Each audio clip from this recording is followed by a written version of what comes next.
Bismillahirrahmanirrahim. Assalamualaikum warahmatullahi wabarakatuh.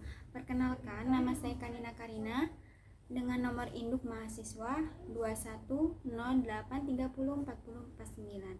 Baik, di sini saya akan memaparkan mengenai salah satu tafsir kontemporer, dan nama tafsir kontemporer yang saya ambil di sini dengan nama tafsir Tahrir wa Tanwir. Penulisnya yakni Muhammad Thohir bin Muhammad Thohir bin Asyur atau lebih dikenal dengan Ibnu Asyur. Kemudian dalam pengantar tafsirnya ini, si Ibnu Asyur ini menjelaskan bahwa kitab tafsirnya ini dinamakan dengan Tahrir al-Ma'na al-Sadid wa Tanwir al-Aqlu al-Jadid min Tafsir al-Kitab al-Majid. Nah, kemudian nama tersebut diringkas menjadi At-Tahrir wa Tanwir min At-Tafsir. Kalau dalam arti bahasa, Tahrir wa Tanwir ini dinamakan dengan tafsir pembebasan dan pencerahan. Dari penamaan ini dapat dilihat bahwa misi Ibnu Asyur ini dalam kitab tafsirnya itu terbagi menjadi dua jadinya. Yang pertama mengungkap makna Al-Quran, dan yang kedua mengemukakan ide-ide baru terhadap pemahaman Al-Quran. Selanjutnya pembahasan mengenai corak penafsiran. Nah, adapun corak penafsirannya ini ada dua, ada laun ilmi dan laun lugawi. Nah, corak pertama ialah laun ilmi atau corak ilmi. Kenapa dinamakan dengan corak ilmi? Karena di dalam tafsirnya ini banyak mengandung isyarat-isyarat ilmiah, dan kedua ada corak lugawi. Dan kenapa dinamakan dengan lebih ke corak lugawi? Karena dalam tafsirnya juga beliau ini banyak menafsirkan dalam segi kebahasaannya, baik itu dalam balagohnya, kemudian juga dalam nahwunya, sorobnya, dan sebagainya. Pembahasan selanjutnya mengenai metode penafsiran. Adapun metode penafsiran dalam tafsir Tahrir wa Tanwir ini menggunakan metode tahlili dengan kecenderungan biroi. Biroi itu dengan pemahamannya atau ijtihadnya si mufasir tersebut. Kemudian mengenai sistem pembahasan. Nah, dalam kitab tafsir Tahrir wa Tanwir ini terdapat muqaddimah, dan muqaddimahnya ini juga beliau si Ibnu Asyur ini membagi menjadi 10 muqaddimah. Yang pertama ada muqaddimah tafsir dan takwil. Yang kedua muqaddimah membahas ilmu bantu tafsir. Yang ketiga muqaddimah mengenai keabsahan tafsir selain bil masur sekaligus makna tafsir biroi. Yang keempat tujuan tafsir. Yang kelima asbabun nuzul. Kemudian yang keenam qiraat. Ketujuh kisah-kisah dalam Al-Quran. Yang kedelapan sesuatu yang berhubungan dengan nama-nama Al-Quran beserta ayat-ayat dan surat-suratnya secara tertib surat. Kemudian yang kesembilan ada makna global, dan yang ke-10 ini ada ijaz Al-Quran. Setelahnya beliau menafsirkan secara tartib mushafi. Beliau itu menafsirkan dari surah Al-Fatihah sampai dengan ditutup dengan surat An-Nas. Adapun sistem penafsirannya ini, Ibnu Asyur pertama menjelaskan nama surah dan nama-nama lainnya jika ada. Maksudnya contoh yang akan saya bahas nanti, contoh penafsirnya itu surat An-Nisa, yang dimana beliau ini di dalam menafsirkannya sebelumnya membahas terlebih dahulu surat An-Nisa ini, dinamakan surat An-Nisa ini kenapa, dan juga nama lain dari surat An-Nisa tersebut.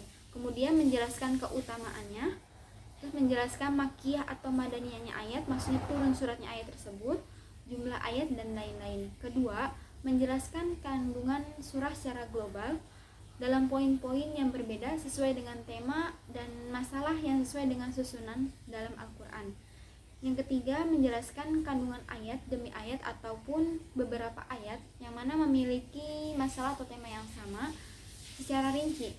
Kemudian biasanya beliau ini dalam menafsirkannya ini dimulai dari pemaknaan kosakata dengan i'rab atau pemaparan ijaz lugawinya, karena beliau ini tadi termasuk dengan corak lugawinya atau dalam segi kebahasaannya itu. Kemudian juga meminta penjelasan dari syair-syair Arab jahili sebagai syahid atau penguat kebahasaannya tersebut, dan juga menjelaskan ayat munasabah sebagai nuzul, nasih mansuh dan lainnya. An-Nisa ayat 1 pada juz keempat. Dalam kitab tafsir Tahrir wa Tanwir ini jadi Ibnu Asyur itu tidak langsung menafsirkan Al-Quran itu langsung merujuk kepada ayatnya. Misalkan di sini saya mengambil surat An-Nisa, jadi beliau menjelaskan nama surat atau nama-nama yang lain, nama-nama surat yang lainnya jika itu ada, ataupun menjelaskan keutamaan surat tersebut, ataupun menjelaskan turunnya surat tersebut di Makkah atau di Madinah seperti itu, dan lain-lainnya.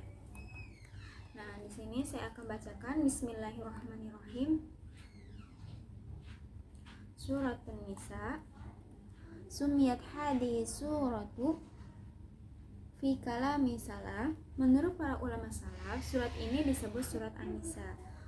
Fa fi Sahih Bukhari, dan di dalam Sahih Bukhari, an Aisyah qalat, Aisyah berkata, ma najala suratul Baqarah wa suratul Nisa illa wa ana indahu. Surat Al-Baqarah dan surat An-Nisa tidak diturunkan kecuali ketika aku bersamanya.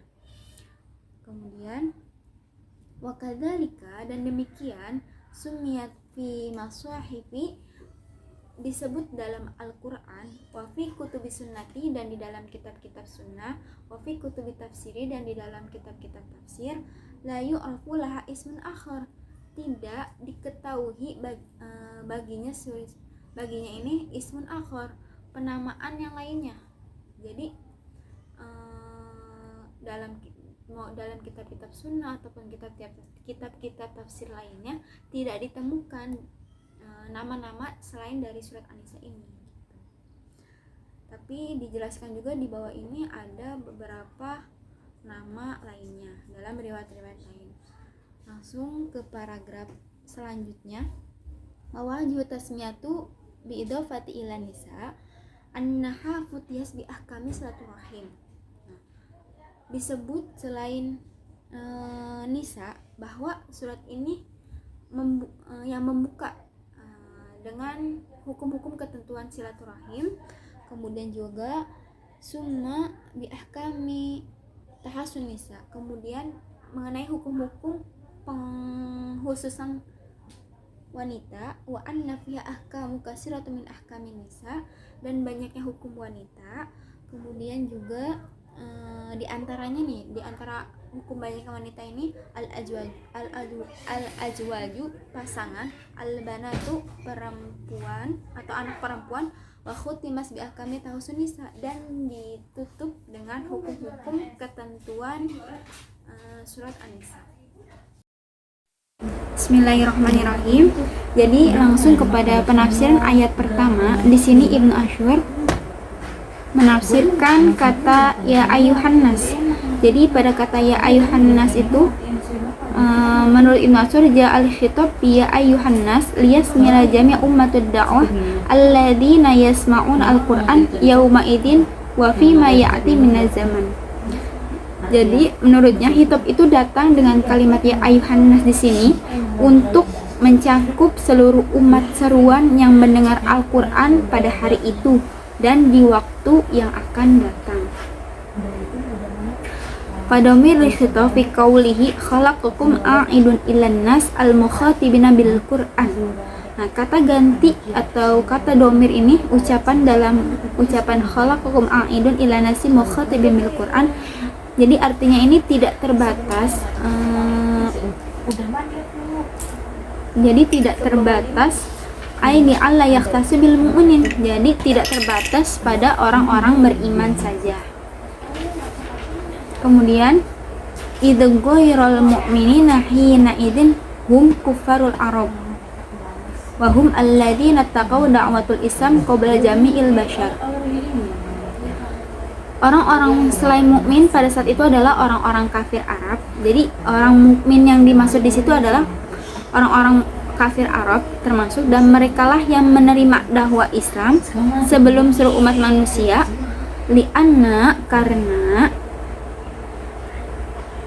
li'annal khitab ja'a bilughatihim, karena hitobnya ini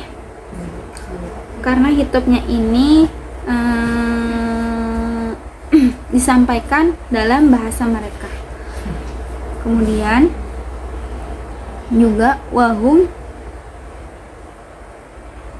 ma'muruna bitablighi li baqiyatil umami. Kemudian mereka yang diperintahkan untuk menyampaikan risalah li baqiyatil umami kepada bangsa-bangsa lain. Waqad kataban Nabi sallallahu alaihi wasallam katabahu liraumi wa faris wa misra bil arabi liturjama lahum bil lughatihi.